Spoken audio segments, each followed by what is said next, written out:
O presidente Jair Bolsonaro entrega ao Congresso o pacote de reformas que pode repassar 400 bilhões de reais a estados e municípios. Proposta do governo permite reduzir salários de servidores públicos com corte na jornada de trabalho. Municípios com menos de 5 mil habitantes poderão ser extintos. Bolsonaro assina projeto de lei que permite a privatização da Eletrobras. Condenado pelo assassinato da filha Isabela, Alexandre Nardoni consegue habeas corpus para voltar ao regime semiaberto.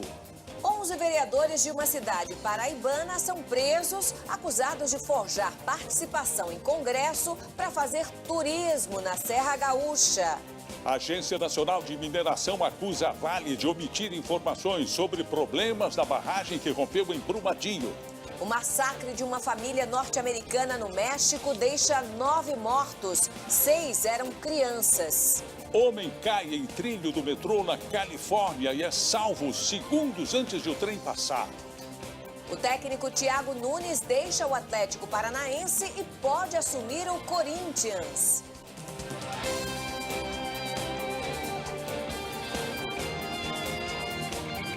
Está no ar o SBT Brasil, com Carlos Nascimento e Raquel Sherazade. Boa noite. Boa noite. 5 suspeitos foram presos no estado do Rio de Janeiro por furtar petróleo bruto de dutos da Petrobras. Entre os alvos da operação está um policial militar que fazia parte dessa quadrilha. A operação começou... Juízes de todo o Brasil se reuniram hoje no Tribunal de Justiça de São Paulo para debater formas de combater a violência contra a mulher. Segundo o Conselho Nacional de Justiça, todos os dias o país registra, em média, 4 feminicídios. Em paz, com dignidade e respeito. O ministro Ribeiro Dantas, do Superior Tribunal de Justiça, concedeu uma liminar para que Alexandre Nardoni volte ao regime semiaberto. Nardoni está preso desde 2008, condenado a mais de 30 anos de prisão pelo assassinato da filha Isabela, de 5 anos. Com a decisão, Alexandre Nardoni poderá passar o Natal e o Ano Novo fora da cadeia. Ele também terá o direito de trabalhar e de voltar para o presídio de Tremembé, no interior paulista, apenas para dormir. O preso chegou a passar o Dia dos Pais este ano com a família, mas a pedido do Ministério Público de São Paulo, o Tribunal de Justiça havia suspendido o regime semiaberto. Alexandre Nardoni deveria ser submetido a um segundo exame criminológico para avaliar se ele tem ou não condições de voltar ao convívio social. A decisão do Superior Tribunal de Justiça é liminar. O mérito ainda será julgado. A Vale foi autuada hoje pela Agência Nacional de Mineração pela tragédia de Brumadinho, em Minas Gerais, no início do ano. Um relatório mostra que a empresa mineradora registrou problemas na barragem antes do rompimento, mas não repassou as informações à agência. Hoje também foi aprovado por unanimidade o relatório final da Comissão Parlamentar de Inquérito que investiga a tragédia de Brumadinho na Câmara dos Deputados. O documento propõe o indiciamento das empresas Vale, a alemã TÜV e de 22 pessoas. Hoje faz 4 anos do rompimento da barragem de Mariana, também em Minas Gerais, que deixou 19 mortos. 22 acusados pelo desastre respondem ao processo em liberdade. 3 mil pessoas ainda não receberam a indenização. O dia começou com oração na comunidade. 166 presos foram transferidos hoje do presídio de Altamira para uma nova penitenciária em Vitória do Xingu, no interior do Pará. Mesmo assim, o número de presos no estado ainda é o dobro da capacidade.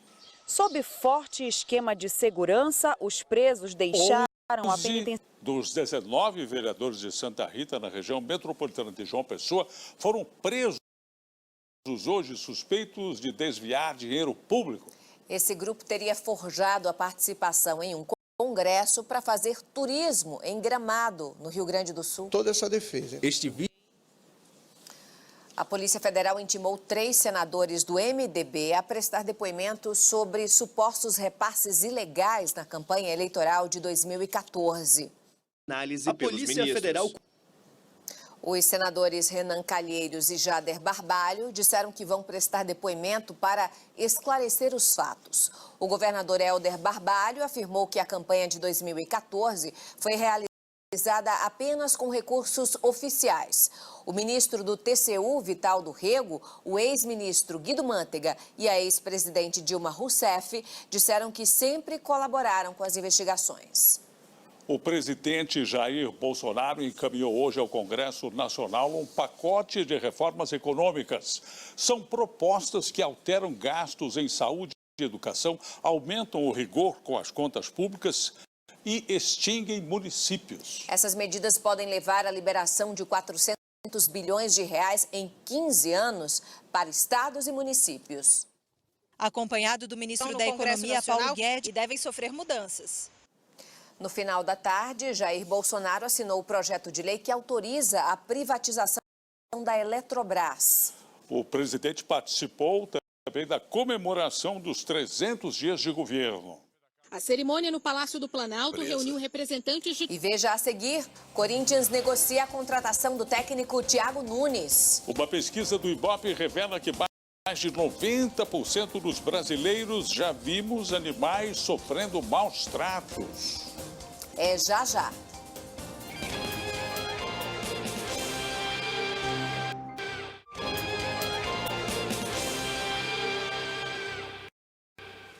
Uma família de cidadãos americanos foi atacada por traficantes no norte do México.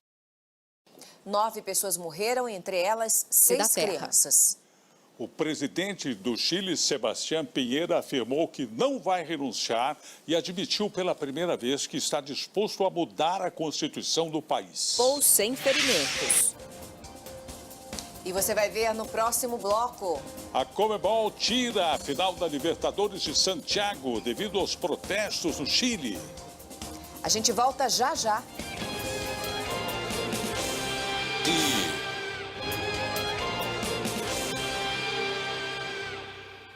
A praia de Cumbuco, no Ceará, amanheceu com manchas de óleo e uma tartaruga foi encontrada morta. Na Bahia, a Secretaria de Saúde investiga se as queimaduras na pele de um turista têm relação com o petróleo. Foi encontrada morta entre as pedras. A Câmara de Vereadores da cidade do Rio de Janeiro aprovou o projeto de lei que passa para a Prefeitura a administração do pedágio da linha amarela. Foram 47. A maioria dos brasileiros já presenciou algum tipo de maus tratos contra animais. É isso que mostra uma pesquisa que ouviu 2.000 pessoas em todo o país. Quem vê essa cachorrinha correndo? O técnico Thiago Nunes deixou hoje o comando do Atlético Paranaense e está muito perto de assinar um contrato com o Corinthians, que demitiu Fábio Carille. Amanhã, no jogo contra o Fortaleza, o Corinthians terá Diego Coelho como seu treinador. Flamengo e River Plate vão decidir a Libertadores em Lima, no Peru, no próximo dia 23. A Conmebol decidiu tirar a final de Santiago do Chile devido aos protestos no país. Uma boa noite. Boa noite, Brasil. Tchau.